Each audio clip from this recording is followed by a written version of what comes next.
Three young men in designer jackets surrounded a woman on a New York sidewalk. They grabbed her bag, threw it on the ground, and laughed in her face, all because she did not look rich enough to share their sidewalk. Dozens of people walked past. No one stopped. Then a man in a faded hoodie stepped forward and said 5 words that wiped the smiles off their faces. They had no idea who he was. 15 seconds later, all three were on the ground, and the entire street went silent. Bleecker Street had its own kind of music on autumn evenings. Laughter spilling from restaurants, the clatter of dishes behind open windows, footsteps moving at the unhurried pace of people with nowhere urgent to be. The West Village carried a warmth that most of Manhattan had forgotten. Old brick, narrow sidewalks, trees just beginning to turn gold, streetlights casting everything in soft amber. Among the dozens of people walking that stretch of sidewalk, one man moved quietly, hands tucked into the front pocket of a faded gray hoodie. Jeans washed so many times the knees had gone pale, sneakers that had clearly seen a few thousand miles. His dark hair fell loosely past his ears, and a short beard framed a face that most of the world would recognize instantly, if they bothered to look. No one did. That was the thing about New York. His name was Keanu Reeves, and on this particular night, he was just a man taking a walk. He had spent the last hour at a small coffee shop on the corner of Bleecker and Sullivan. Black coffee, window seat, watching the street. He liked places where no one performed for anyone else, where people just existed quietly alongside each other. It was a habit he had developed over the years, finding pockets of silence in the middle of the noise. He had just passed a small bookstore when a sound reached him from half a block ahead. A laugh. Not the kind that came from a good joke. This one was sharp and theatrical, designed not to express joy but to announce dominance. Keanu slowed his pace. A young woman stood near the edge of the curb, her body angled sideways like she had been trying to walk past something and had been stopped. Brown hair in a simple ponytail, a plain navy coat with a small tear along one sleeve. The kind you fix with a needle and thread because replacing it is not in the budget. Over one shoulder, a canvas tote bag, the kind libraries give out during summer reading programs. Her name was Marlena Voss. 28 years old, she worked at the Jefferson Market branch of the public library. She had been on her feet for 9 hours, shelving returns, helping a teenager with a history paper, reading picture books to 4-year-olds. She had made this walk home hundreds of times. Tonight, 3 strangers had decided to take that from her. They stood in a loose formation on the sidewalk. The one in front, the one who had laughed, was tall and lean, maybe 25, wearing a dark designer jacket with the brand visible on the zipper pull and a watch that caught the street light in a cold silver flash. His name was Preston Hale, youngest son of a commercial real estate developer who owned properties in 3 boroughs. To his left, Corbin Marsh, 26, broader, heavier, polo shirt under a navy blazer. The echo, the one who laughed when Preston laughed and filled the silences with whatever kept his place in the group secure. To the right, Tate Winslow, 22, Preston's cousin, thin and restless, shifting his weight foot to foot, glancing around like he was checking for witnesses. The kind of person who wanted to be liked more than he wanted to be good. They had come from dinner 2 blocks over. The kind of place with a 6-week reservation list and a menu that did not print prices. Not drunk, but each had enough wine to feel invincible. Somewhere between the restaurant and this corner, they had spotted Marlena walking ahead of them. And something about her, the old coat, the canvas bag, the practical shoes, had triggered something ugly in Preston. He had stepped directly into her path. "Where are you headed in such a rush?" Smooth, unhurried. He glanced at her coat. "Big plans tonight." "Wearing that?" Corbin laughed on cue. Tate smiled nervously. Marlena's face tightened. "I just need to get through. Please move." Preston tilted his head. "Hold on. I'm curious." He flicked the strap of her tote bag with 2 fingers. What's in the bag? Library books. He said it like it was the most pathetic thing he had ever heard. She tried to step around him. Corbin shifted to block her.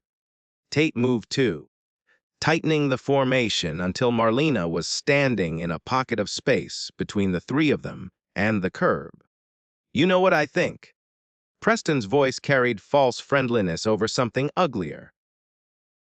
I think you probably work some little job that barely pays rent. Come home to some tiny apartment, eat something out of a box, and call it a life.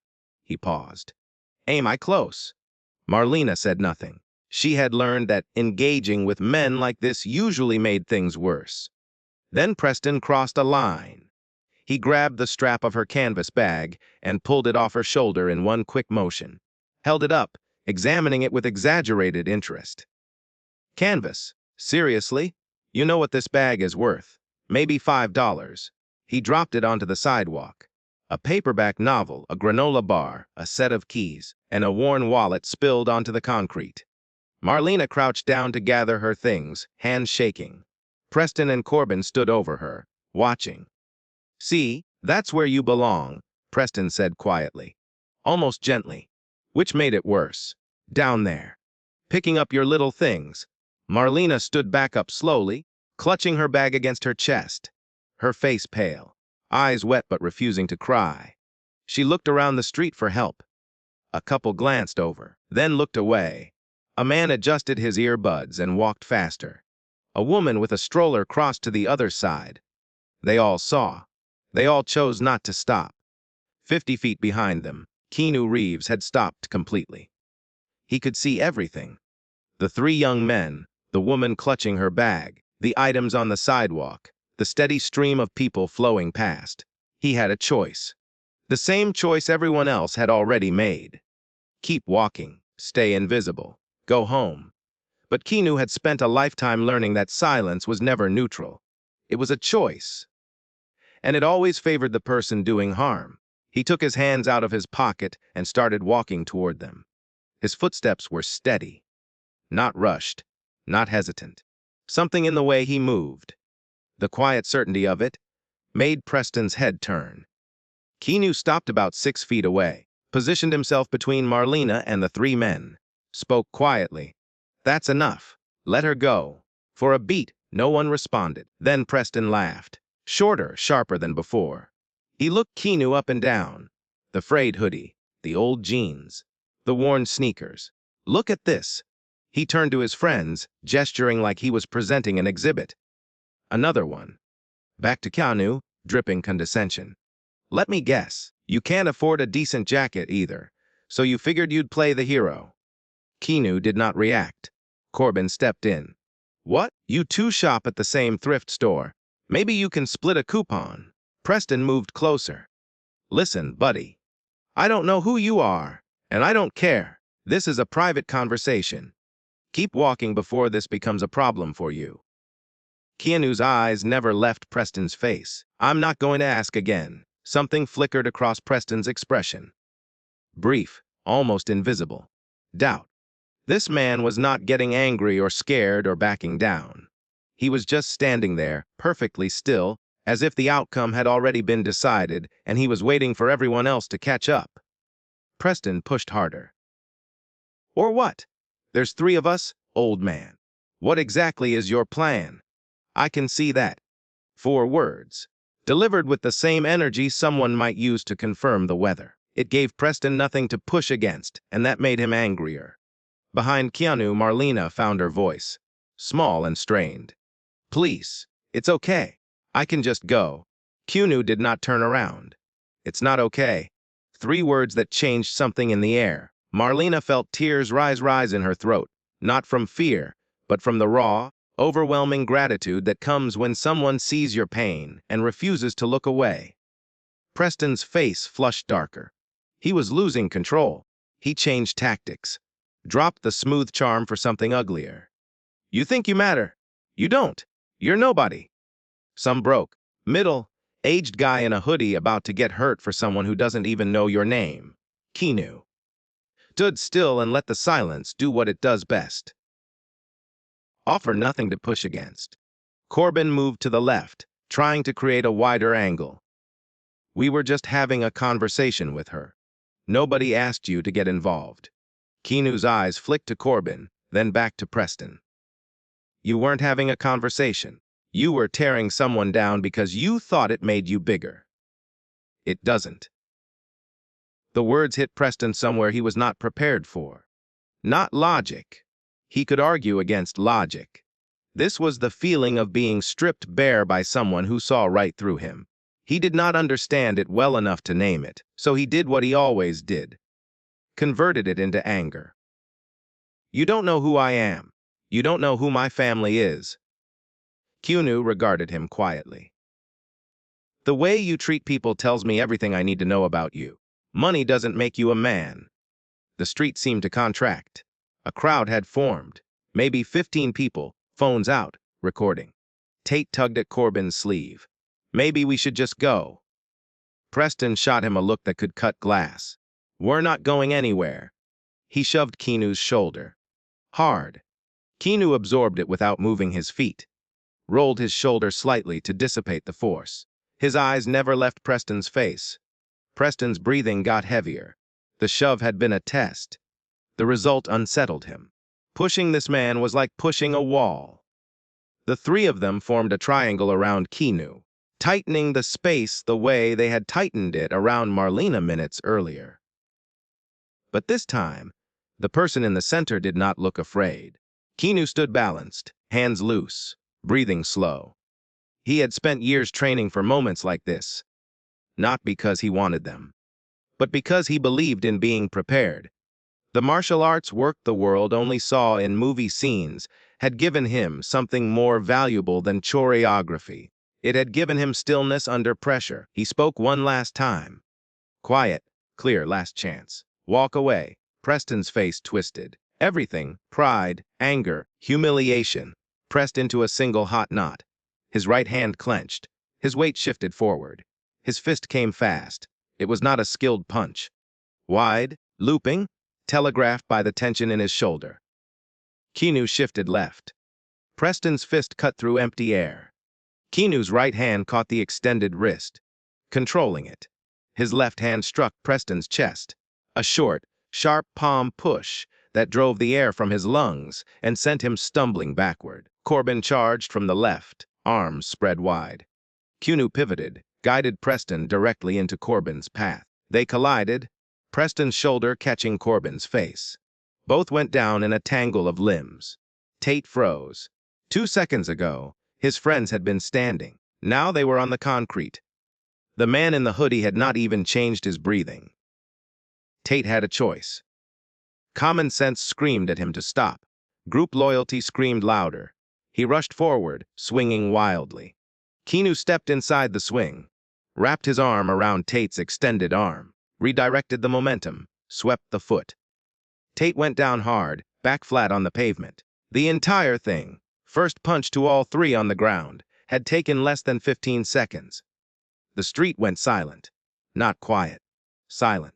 The kind that falls when reality shifts so fast the brain needs a moment to recalibrate. Nothing but the sound of 3 young men trying to breathe on a sidewalk. Keanu stood in the center of them, breathing slightly elevated, hands already at his sides. He had not thrown a single punch, had not kicked anyone while they were down, had not raised his voice. He had simply used their own aggression against them. More than 20 people stared in stunned silence. Phones recording. No one spoke. Marlena stood at the edge with both hands over her mouth. Preston Hale rolled onto his side. Designer jacket scuffed. Watch scraped against pavement. The image of power he wore like armor.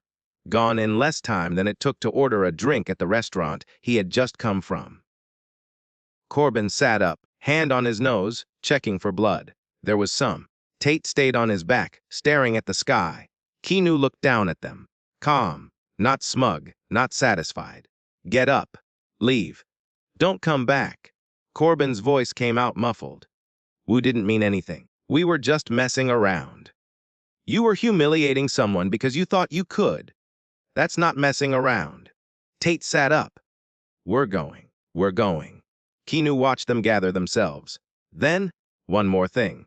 Apologize to her. Preston's head came up. What?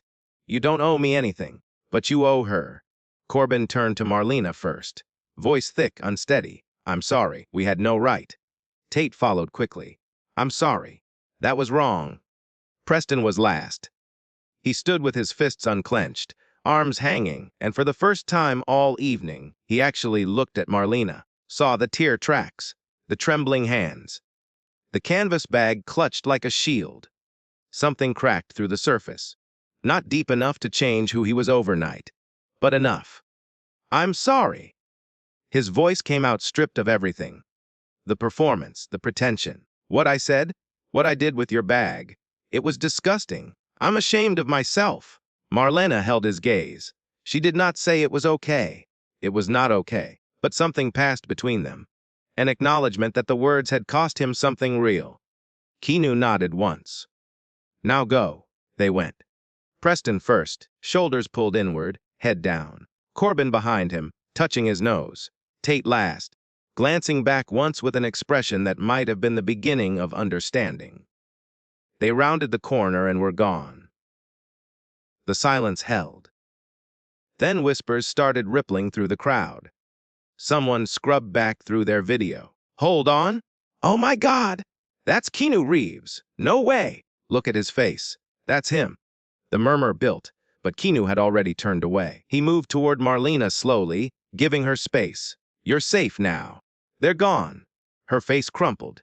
She took a shaky breath, pressed her palms against her eyes, and steadied herself. Thank you. I don't know what would have happened. You don't need to thank me. An older woman stepped forward from the crowd. Silver hair, sharp eyes, the unhurried confidence of someone who had spent decades in front of classrooms. Her name was Dorothea Langley. 30, 5 years as a high school teacher. She stopped a few feet away and spoke clearly. 35 years of teaching, and I learned one thing. Money can buy a lot, but it cannot buy decency. She turned to Marlena, placed a gentle hand on her arm. Are you all right, dear? Marlena nodded. I think so. Dorothea patted her arm, gave Keanu a single nod, one decent person to another, and walked away without looking back. The crowd pressed closer. Phones extended. Can I get a photo? That was incredible. Keanu raised one hand. I appreciate it, but she needs some space right now. Please. The crowd eased back. He turned to Marlena. How are you doing? She let out a breath halfway between a laugh and a sob. My hands won't stop shaking. That's normal. Give it a few minutes. A silence. Then she asked the question. Why did you stop? Everyone else kept walking. He thought about it carefully. Because someone should have. He looked down the street where Preston had disappeared. I've been in places where no one stepped in. Different situations, but the feeling is the same. You're standing there and you realize no one is coming. That's a lonely feeling. Marlena's eyes filled. That was the worst part. Not what they said. It was looking around and seeing all those people choosing to look away. Like I didn't exist. Keanu let her words stand. Then, gently, it mattered. You matter. He asked how far she lived. 4 blocks. He offered to walk with her. She accepted. They fell into step. For the first block, neither spoke. Keanu kept to the outside of the sidewalk, closest to the street. A small habit. Marlena noticed. She broke the silence. What they said tonight? About my clothes, my job. That wasn't the first time. It happens more than people think. A look. A comment. Someone glancing at your shoes and deciding you don't belong. She adjusted her bag strap. I work at a library. I help people every day. But it doesn't pay much, and people like those guys see that as a weakness. Like your worth is printed on your paycheck. Keanu listened. Then, I've had people decide who I was before I opened my mouth. The ones doing the judging were always the ones with the least to offer. A pause. Your value has nothing to do with what you can afford. It never did. They reached her building. A brownstone with stone steps and a glass door. She stopped. I don't know your name. A small, tired smile. Or maybe I do, and I just can't quite believe it. Keanu returned the smile. Does it matter? She thought. Shook her head. No, what matters is you stopped. That's what I'm going to remember. She touched his arm briefly. Thank you, for everything. He watched her climb the steps, unlock the door, step inside. She waved through the glass. He lifted his hand. The door closed. He stood for a moment, then turned and walked back. The streets felt different on the way home. Same restaurants, same streetlights, same taxis. But something had shifted. He passed the spot on Bleecker where it had happened. Empty now. Just concrete and the faint smell of garlic. He thought about Marlena, about what she had described. The quiet sorting people did when they decided you were not worth their time. The waiter who gave better service to the table with designer handbags.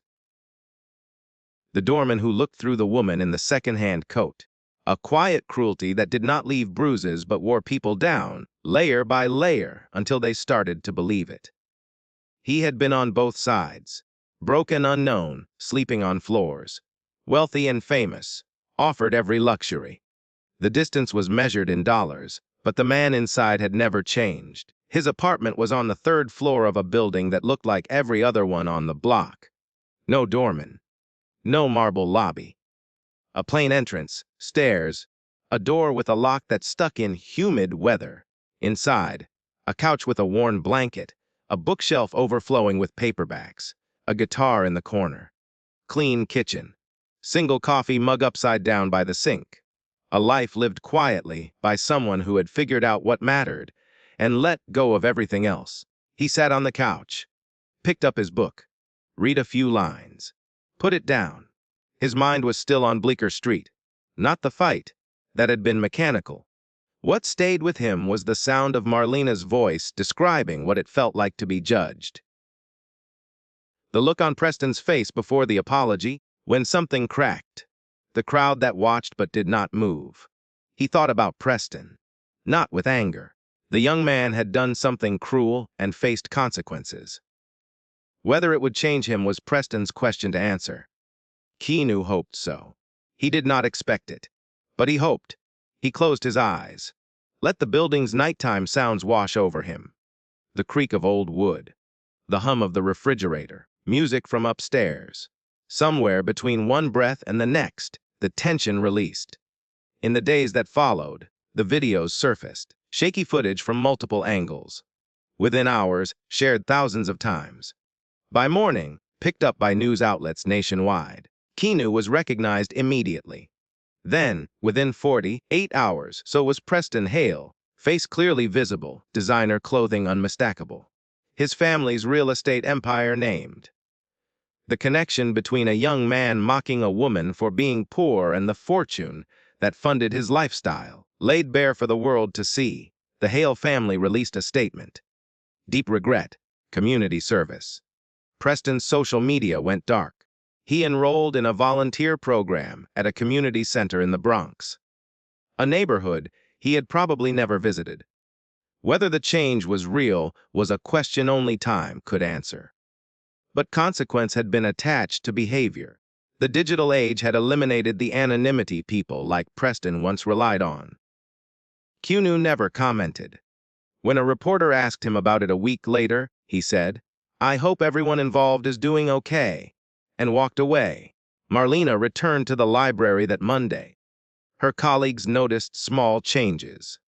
Checking the street more carefully at night, carrying her phone in her hand instead of her bag. Evidence of a wound that would take time to heal.